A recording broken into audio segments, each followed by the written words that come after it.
Yes, dear students, welcome to our next video. In this video, I am going to discuss about refractive index and optical density. Okay, refractive index and optical density. It is now easy to realize that the refractive index of a medium is an indicator as well as a measure of its optical density. हमने जैसे last topic में किया है तो हमें ये समझना अब इजी हो जाएगा कि जो रिफ्रैक्टिव इंडेक्स है किसी भी मीडियम का वो इंडिकेटर है कि इसकी ऑप्टिकल डेंसिटी क्या है। जितना ज़्यादा रिफ्रैक्टिव इंडेक्स होगा उतनी ही ज़्यादा ऑप्टिकल डेंसिटी होगी। ठीक है, the more the refractive index the more is the optical density.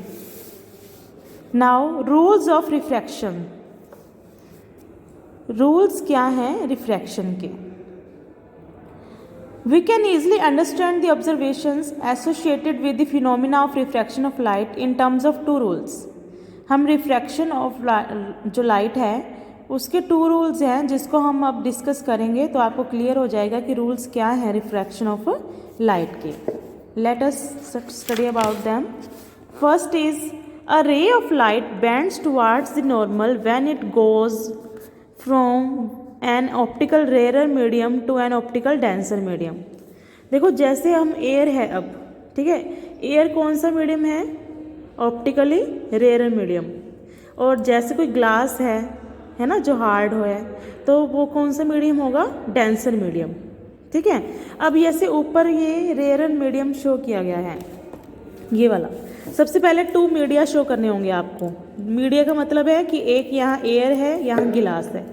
तो यहाँ पे हमने पार्टीशन कर दिया कि हमारा ऊपर वाला क्या है? ऑप्टिकल रेयर मीडियम है, नीचे वाला क्या है? ऑप्टिकली डेंसर मीडियम है। रेयर मीन्स यहाँ क्या है? वैक्यूम। ठीक है, मीन्स हवा है। और यहाँ हमारा क्या पड़ा हुआ है? कांच का गिलास लगा लो, कांच की कोई स्लैब लगा लो।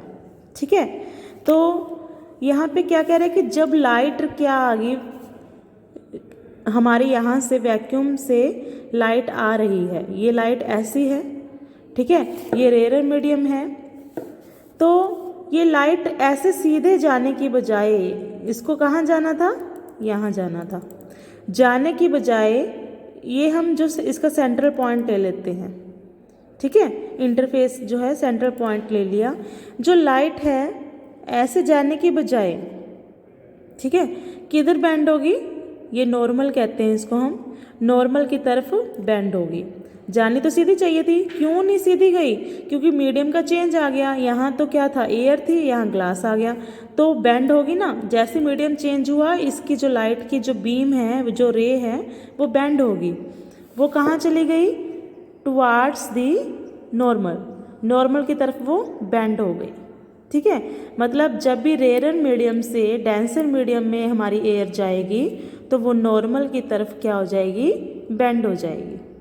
ठीक है, a ray of light bends towards the normal when it goes from an optical rare medium to an optical denser medium. जैसे आपके पास बहुत ज़्यादा स्पेस है बैठने के लिए, आप बैठ गए, लेकिन आप जब एक दूसरे कमरे में जाते हैं तो वहाँ क्या है? दीवार है, दीवार के साथ स्पेस भी कम है और लोग भी वहाँ ज़्यादा बैठे हैं। तो आप बिल्कुल जैसे यहाँ फ्रीली बैठे थे खुले होके, तो यहाँ तो नहीं बैठ सकते, तो आपको क्या करनी पड़ेगी? थोड़ी स्पेस कम लेनी पड़ेगी, क्योंकि जहाँ कौन सा मीडियम है? डेंसर मीडियम है, लोग ज़्यादा बैठे हुए हैं। तो आप क्या हो जाएंगे? शिफ्ट हो जाएंगे दीवार के साथ। यही है, यही वो दीवार है, लगा लीजिए।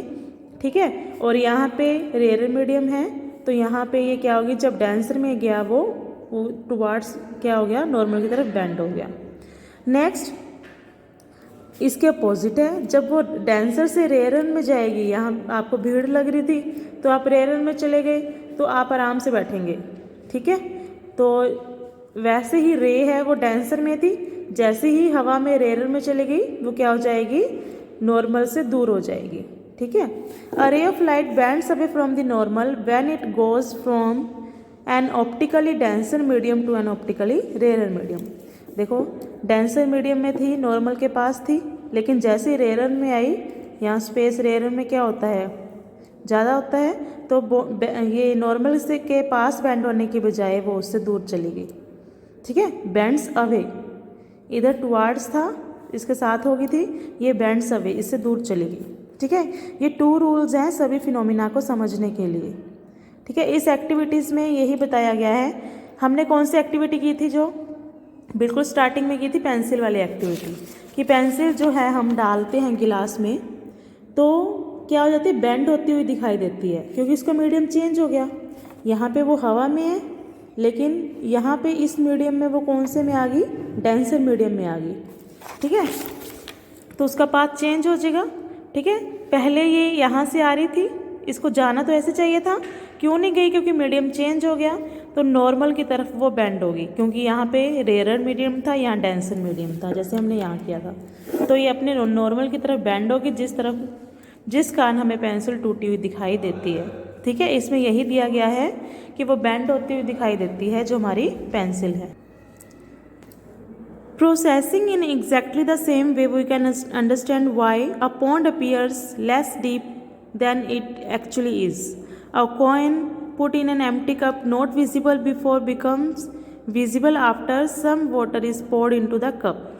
यही बोला गया है कि जो पॉन्ड है ना, वो हमें क्या दिखता है, लेस डीप दिखता है जितना ये होता है उससे। क्यों? क्योंकि ये सब कुछ किसका जो है इफेक्ट है, जो हमारी एयर के मीडियम्स का।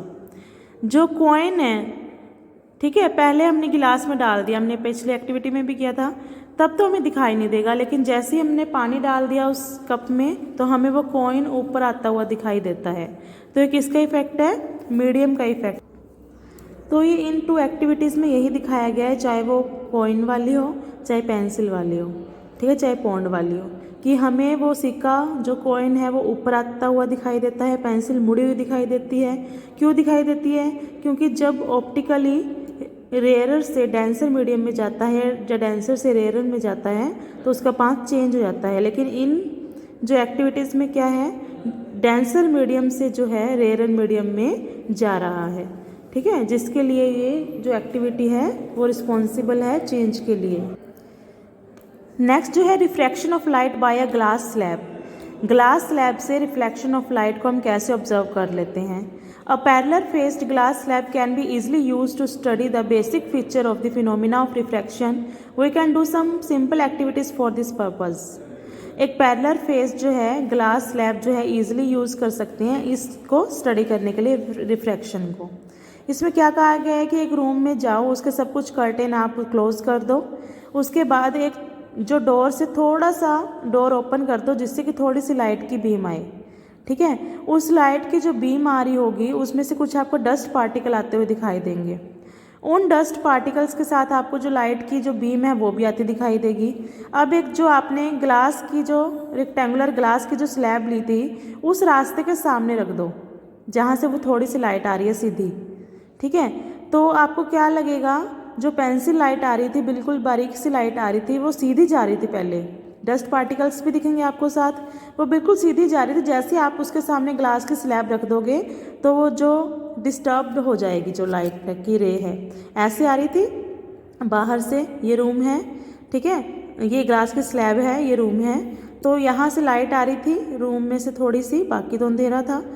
तभी आपको दिखेगी जब सारा अंधेरा होगा, ये लाइट आ रही थी, सीधी जा रही थी, लेकिन सीधा जैसे उसके सामने ग्लास की स्लैब रख दी तो आपको सीधी ना जाती हुई वो टेढ़ी होती हुई दिखाई देगी, मतलब उसका पाथ जो है वो चेंज हो जाएगा। This is because of the bending of light as it goes from air to glass. पहले किससे गई, एयर से, फिर ग्लास में आने के कारण वो बेंड होगी, लेकिन दोबारा वो कहाँ जाएगी, एयर में, फिर दोबारा वो सीधी हो जाएगी। ठीक है, from air to glass and then glass to air. पहले एयर से गई, ग्लास में आती मीडियम चेंज हो गया, टेढ़ी होगी, लेकिन दोबारा ये उसी रास्ते में फिर हो जाएगी। क्यों हो जाएगी? क्योंकि दोबारा उसको कौन सा मीडियम मिल गया, एयर मीडियम मिल गया। ठीक है, तो ये जो टॉपिक्स हैं आपको अच्छी तरह स्टडी करनी है, एक्सपेरिमेंटली करके देखनी है ताकि आपको अच्छी तरह समझ आ जाए। Thank you.